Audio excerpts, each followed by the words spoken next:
Hi, everybody. Good afternoon. Welcome to aGLIFF 33 Prism and today's Q&A for the wonderful and wonderfully important documentary Out Loud.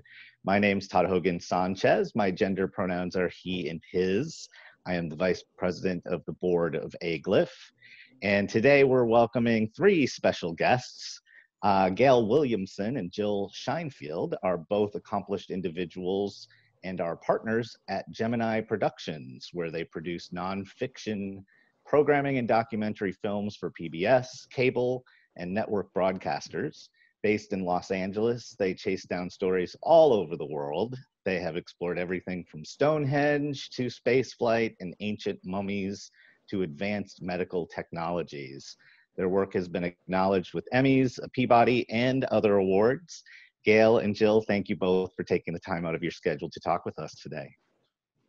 Thank you. Thank you. It's a pleasure. We're thrilled to be here. Also joining us is Lindsay Deaton. She is a conductor, guitarist, singer, speaker, and a fierce transgender and LGBTIQ youth advocate. Mrs. Deaton is the founder and artistic director of the Trans Chorus of Los Angeles, which empowers trans and gender non-binary people to discover and love their voices, and by using them, change the social ecology. Thank you for being here as well, Lindsay. Thank you, Todd. Well, let's dive in.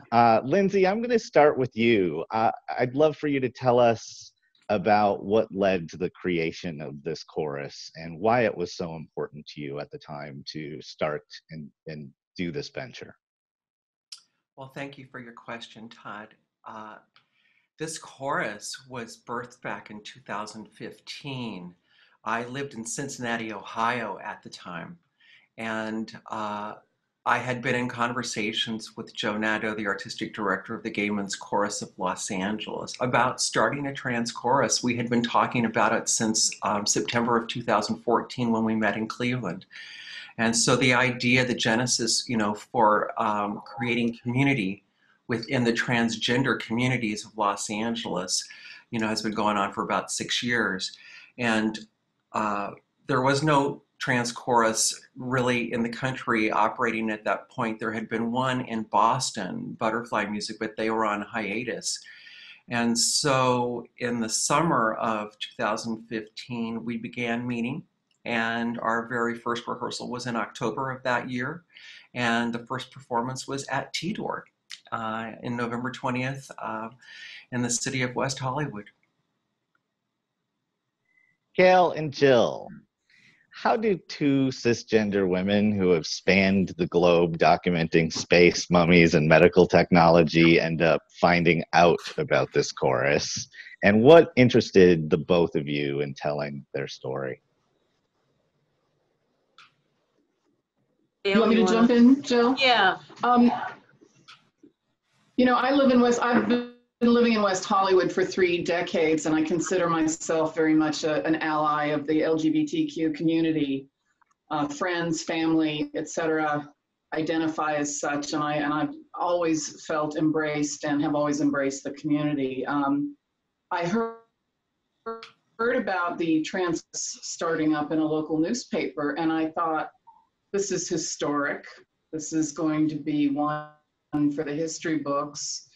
It needs to be documented, and I'd love to do that, and I'd love to be involved in documenting something so inspirational and so important. And so we contacted Lindsay and the other founder of the chorus and said, what do you think? Can we come in and commit this to film, well, to video, and the rest is history. Jill, maybe to you, did you find that being outside of the trans community affected your ability to get members of the chorus to open up to you at all? I don't think so. No. When Gail and I, as Lindsay mentioned, the first rehearsal was in October. We were not filming then. We started filming in January of 2016. As I think Gail uses the word embedded, we really embedded ourselves. We filmed every rehearsal, every performance. I mean, it was months and months and months. And I think the chorus got comfortable. It was just Gail and I in the rehearsal room.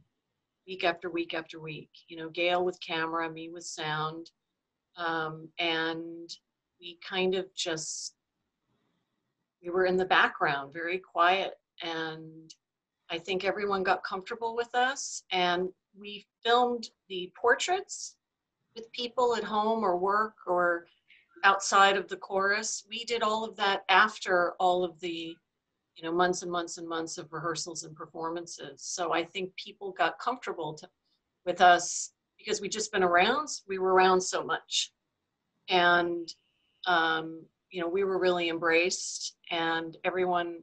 There was a, you know, I think up front, Lindsay, you know, told the chorus at the time, you know, that we would be there through the whole season. And anyone who didn't want to be filmed, let us know. And not everybody did want to be filmed. So, you know, we respected people's boundaries. Lindsay, did you have any reservations when these two women approached you about filming the unraveling of this whole venture? Actually, no, not a second thought at all. I was very grateful. I'm acutely aware of the historical nature of what we were doing, and I want to put a pin in though something that you're all dancing around, and it's the transgender singing voice. The idea that a trans or non-binary person would have the courage to open their mouths and sing is gratifying to witness, and to be in the presence of joy when that happens, and to share it in community and capture that, I knew was important. It was important not only for the folks that were gathered in the room, but for the folks that are now in Austin and in the state of Texas, because I had never seen a trans person singing, Todd. You know, I didn't know I was trans. You know, for 5 decades, I struggled in this corpus of mine, and I'm not alone in that. And so the idea of being fiercely empowered to love your voice, no matter how it manifests to you, was always the premise of this group. And I'm forever grateful that Jill and Gail were there to document and capture that.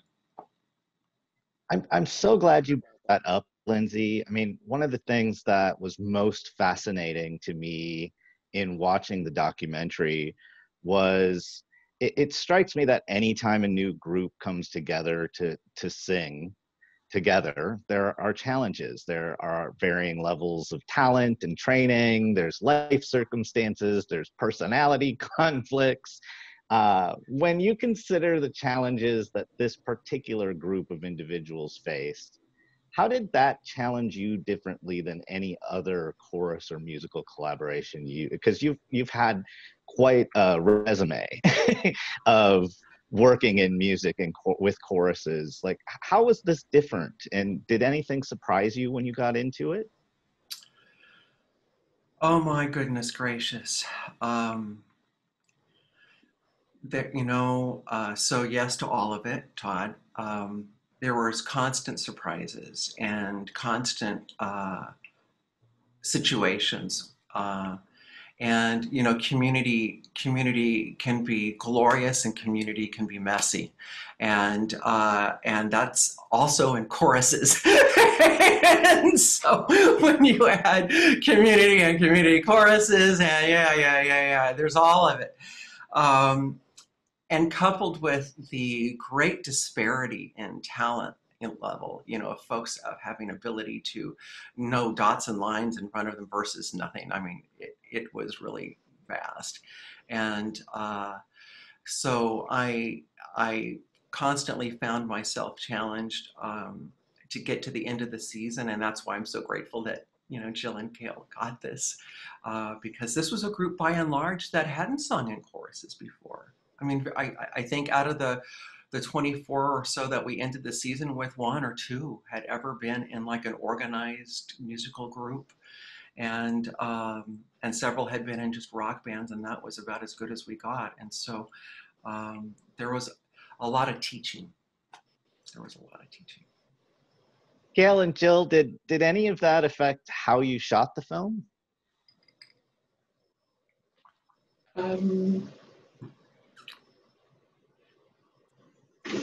Well, I think one factor was that, as Jill said, we filmed every single rehearsal because it was clear to us that things were going to evolve.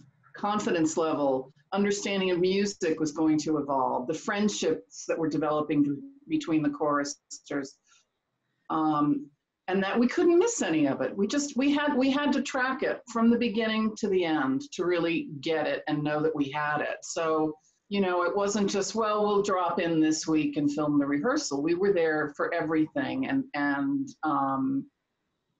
that was because this group was evolving. It wasn't like a bunch of trained musicians who came in and said, give me the sheet music and let's sing. So it was very exciting to see them hone their skills along the way.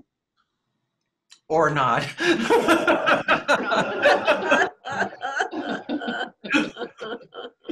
Jill, was that something you had intended on doing when you approached this project?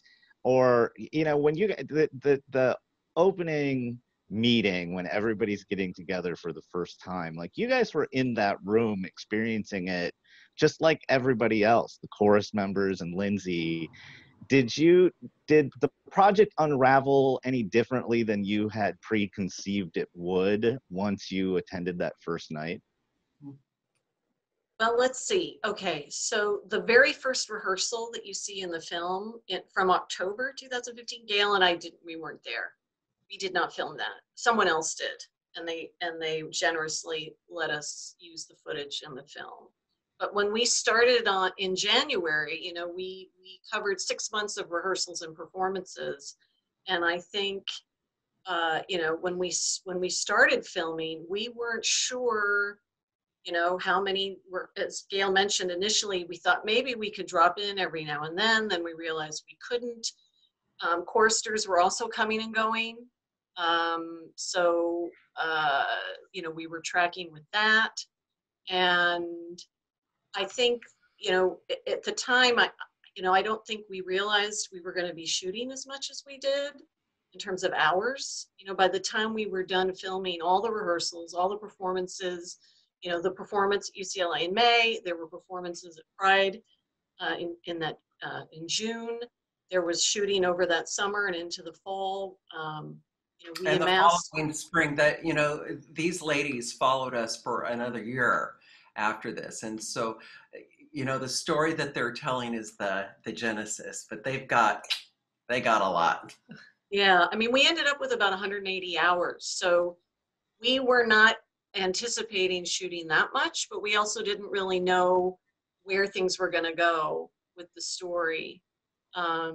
We knew at some point, I think when we actually started filming in January, there was discussion of the chorus maybe going to the gala quadrennial, I think it was going to be in Minnesota, the big festival. And so there was some of that, but that ended up not happening. The chorus didn't end up going to that event.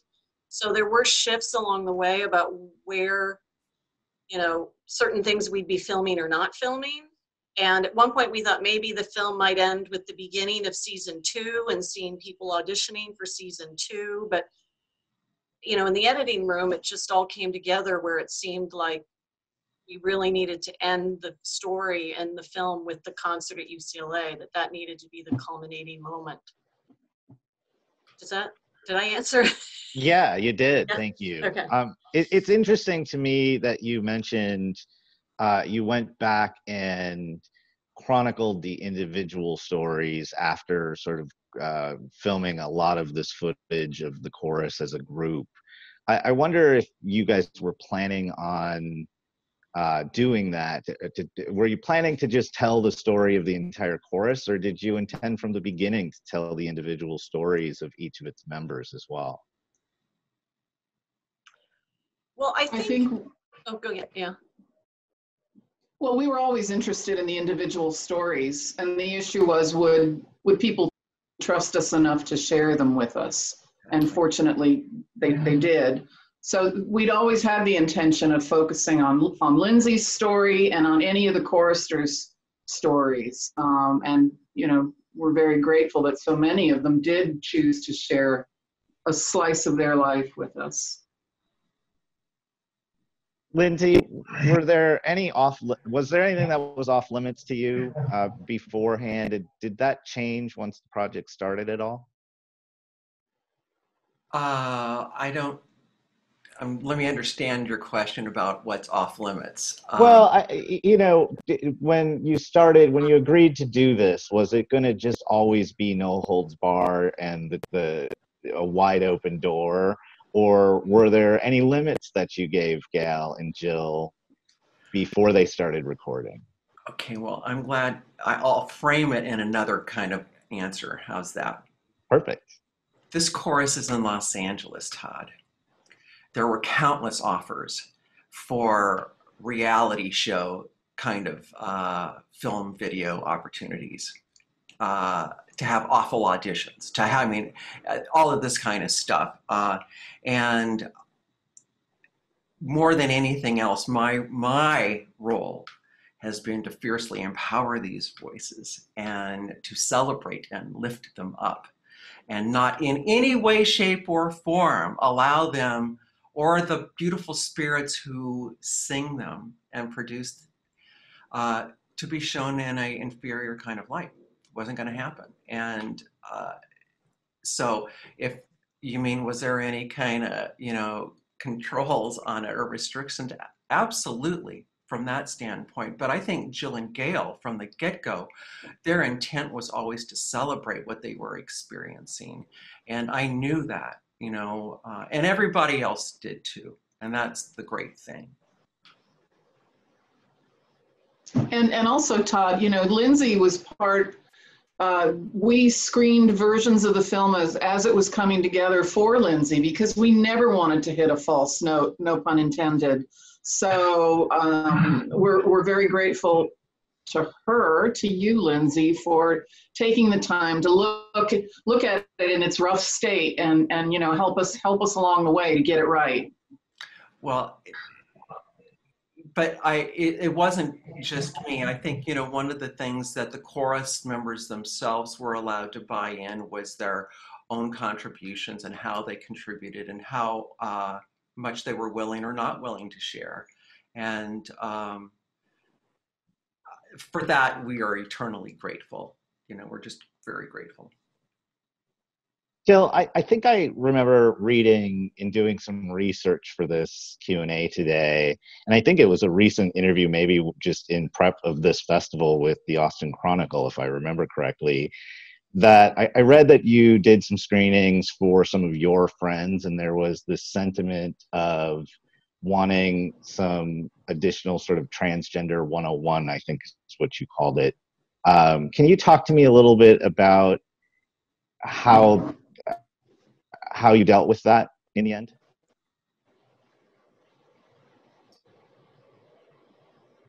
Jill? Oh, okay. Actually, You want I was me the to one who answer? said, no, it's fine. I was the one who said that in the article, but That's Jill. fine. No, Gail, Oh. you feel I free. know. I'm sorry, I didn't. Yeah, I remember that piece, and One it of just us struck said me. it. Yeah. Yeah, that was in the Austin Chronicle. Yeah, well, when we screened for some editors that we've worked with over the years and some other folks who really had no idea what we were doing. We wanted a clean read from people. And we just said, hey, can you look at this cut for a project we're doing? And that's all we told them. They didn't know anything. And so we did get some feedback about, well, maybe should you guys include some trans 101, can you help define some of this terminology? And Gail and I just, we listened to the feedback, but then realized that wasn't what our film was about. And I think Gail's really articulated nicely in the interview is that, there's plenty of information available on the internet if people want to learn more about, what non-binary means, for example. And, our film didn't need to define that for people. So Gail, it was your answer originally. Did Jill hit all the copy points there? No. Anything else, No, Gail? I think, no. I just think, somewhere in an early rehearsal, Lindsay, you addressed the chorus and you said, we're a chorus. Yeah, we happen to be trans, but we're a chorus. And this is about the music. And, you've got to go home. You've got to learn your parts. You've got to rehearse at home, because that's how we're going to be judged. And so, yeah, it's a film about a chorus where the members happen to be trans. It's not a primer on what it means to be trans, or, what are the various shades of trans. I remember that day. It was Valentine's Day, 2016. I didn't know. I remember that day. I cried. Yeah. I cried. Yeah. Yeah. It was a hard day, Todd. Hard day, Yeah. Lindsay, what was a great surprise you found in the film when you saw it for the first time?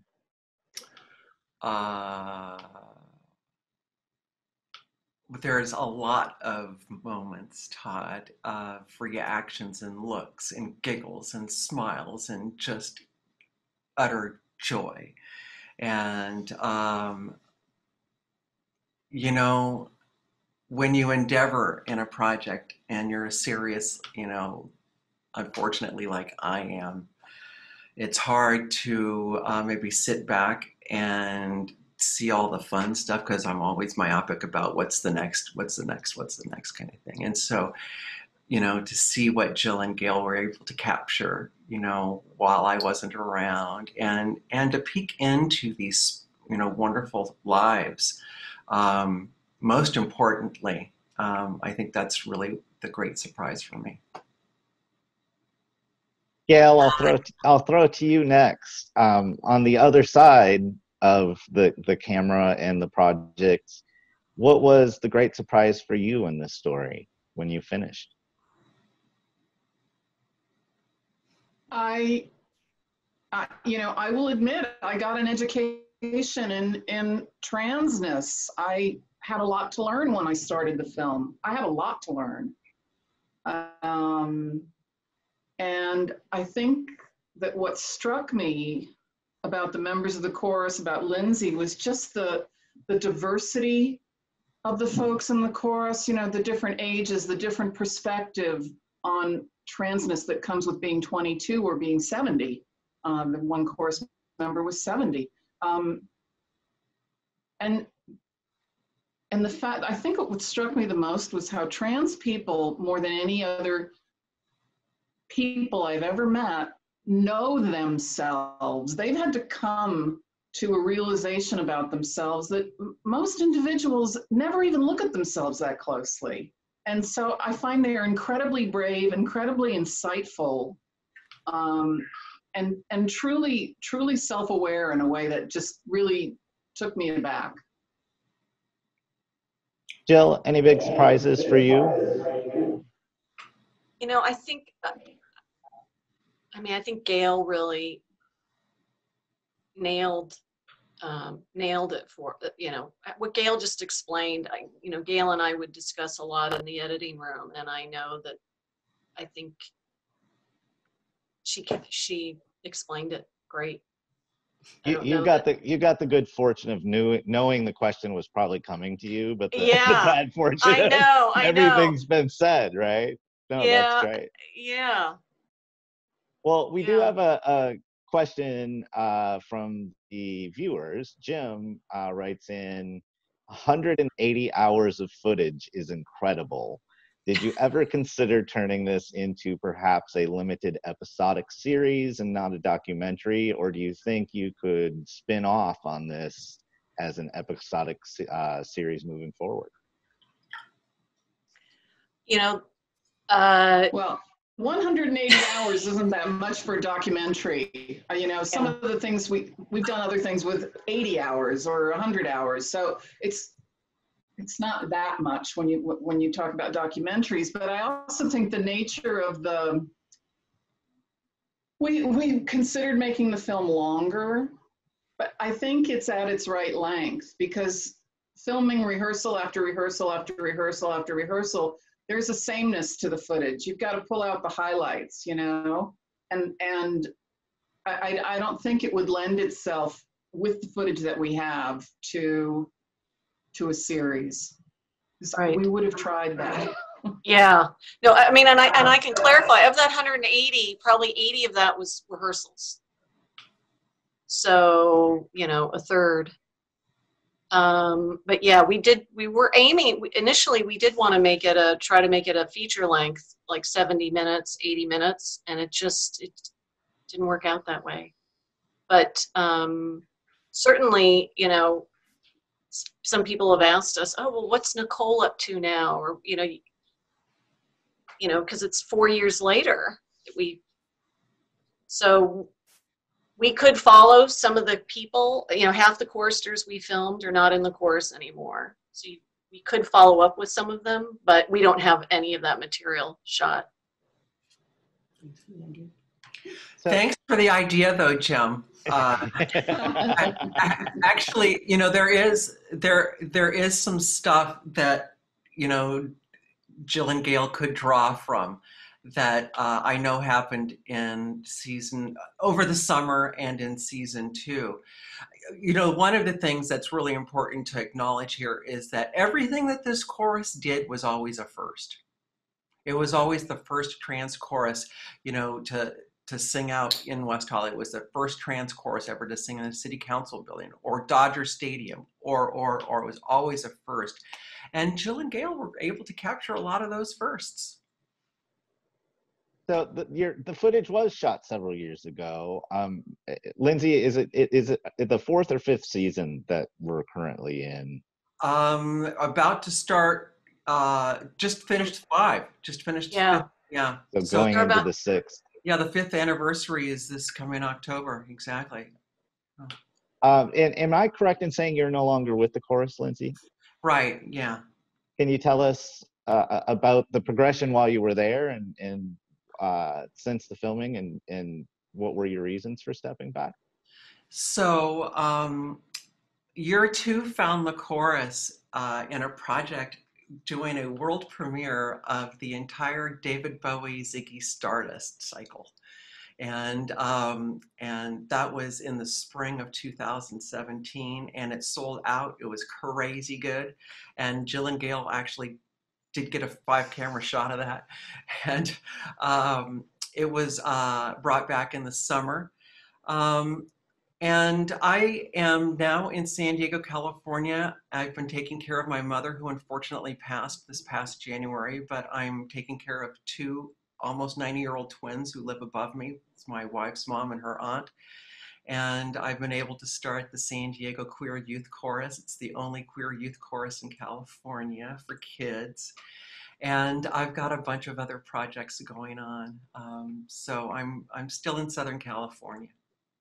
Do you still keep in touch with the current formation of the chorus, and what's different, you know, since you've left?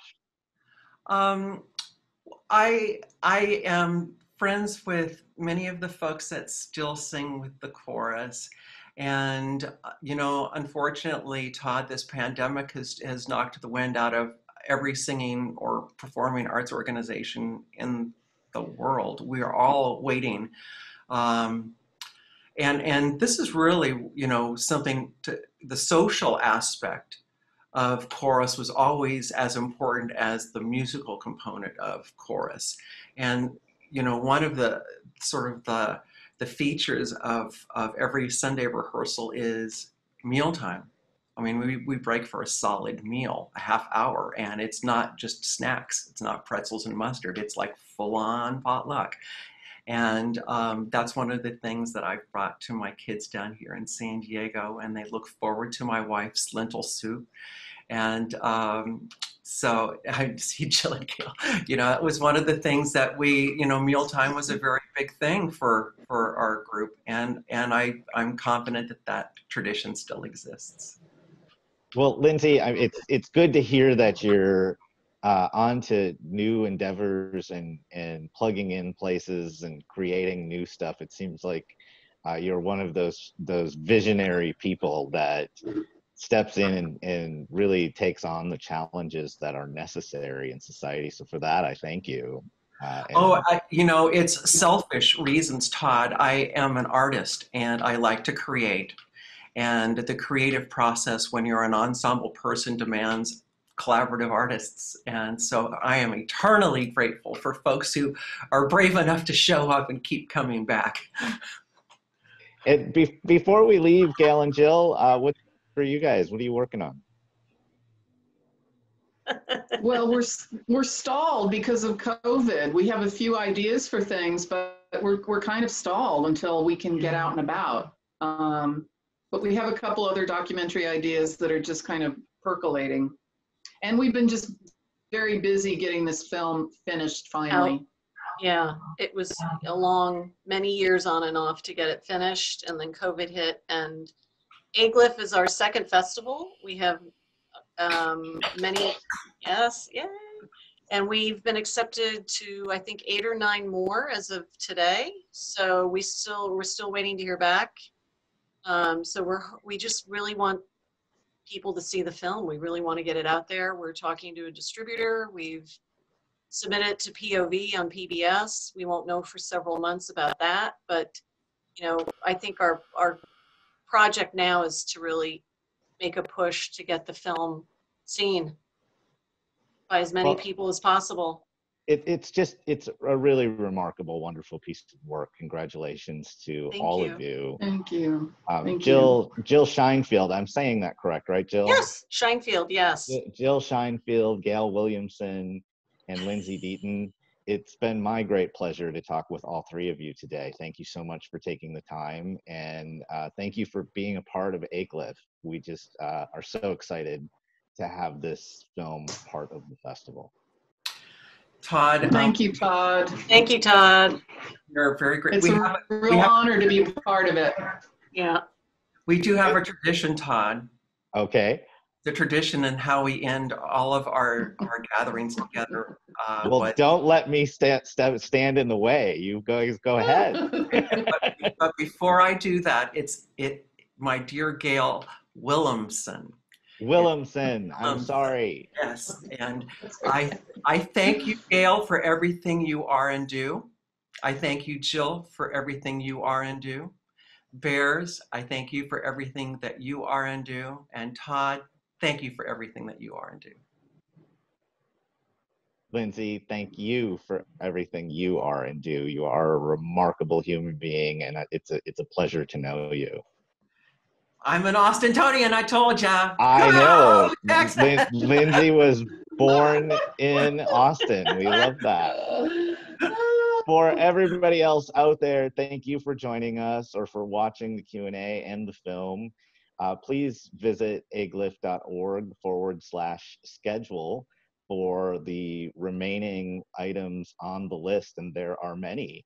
We are just wrapping up our first weekend and could not be any more thrilled with how our virtual venture is unfolding, and there's lots more to be seen and consumed. So go look online and see what's ahead yet.